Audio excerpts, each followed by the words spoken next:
همه ما بلیزارد رو به فرانچایزهای معروفی مثل استارکرافت، وارکرافت و دیابلو میشناسیم. ولی فرقی که عنوان آخر بلیزارد یعنی اوورواچ با بقیه این بازی‌ها داشت این بود که اولین کار فرست پرسن شوتر این کمپانی. از اونجایی که اوورواچ رو فقط به صورت آنلاین میشه بازی کرد، برای من شخصا یه مقداری بعد از عرضه بازی طول کشید تا بتونم مشکل اینترنتم رو رفع کنم و بازی رو شروع کنم. من حواسم نبود این یه روزی که من اینسپایر شدم که بزنم بیرون و انرژی خودم رو پس بگیرم. روز فوق‌العاده شلوغی کانادایی میشه. روز کانادا. روز شلوغیه واسه اینکه یه لانگ ویکند خیلی طولانیه واسه همه با خانواده‌هاشون برن زمین رو اشغال می‌کنن و خصوصی هوا خوبه. الان می‌خوام بریم کافی شاپ به اسم سوپر بولت. شنیدم خیلی مشابه خوبی داره. دیگه قهوه نمی‌خورم. یکی از خانه‌های منی که تعریف جاش خیلی باحال بود ولی خیلی جای نشستن نداشت. یه جای نشستن خیلی کمی داشت که چون هوا هر دو میاد. این ماچه سادهشه، این ماچه فرنگیشه، خیلی جفتش رو انتخاب کنم بعد گوشم میگم که با هم.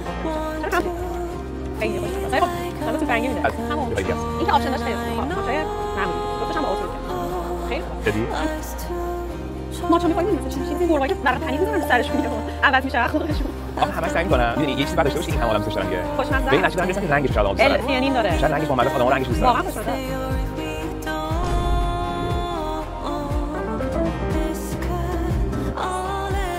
چی بود چی کرد من درگیری زیادی با کیف دستی همیشه شاید کیف دستی دارم آره اصلا یه مدت بعدم میاد از کیف زیادی فوتبال می‌گردم مثلا هنوز فوتبال خیلی دوست دارم ولی زمستونا فوتبال زیاد حال نمی‌کنم مثلا این خیلی بک‌پک داشتی جن اسپورت بود آره مثلا پول پشتی اینا بودم ولی واقعا از وقتی که یه دونه درست خریدم خیلی زندگی راحت‌تر شده یعنی همه جا دیگه همونه خیلی کلمه‌اش نکرده بودم آره اولین بار فکر کنم پول پشتی همیشه بک درگیرم چون که هر از گاهی احساس می‌کنم که واقعا خزن بغلشون دارم بعد هر از گاهی احساس می‌کنم که خیلی کیف بود چی براش داشتی نه بابا نمی‌تونم همین اینا رو می‌خوام نباشن ولی از این لخت بده نمی‌تونم درگیرم بچه‌ها من یه سری وسوسایی دارم که مثلا درگیرم فعلا راضی ام ازشون یه بیبی داره تو شکلاتی بیشتر این چیزی که احساس می‌کنم خنده‌شون اینه چرا باحاله که همین نشون میده هری پاتر دوست داری یه دونم از این چیزاست که اینجا از دست فروش گرفتم تقریبا چه اوکی باشه اوکی میرم قشنگ‌تر بود ولی خانمی کاراش دستات بود خیلی خوشگل اوکی اوکی اگه بخوام یه چند اوه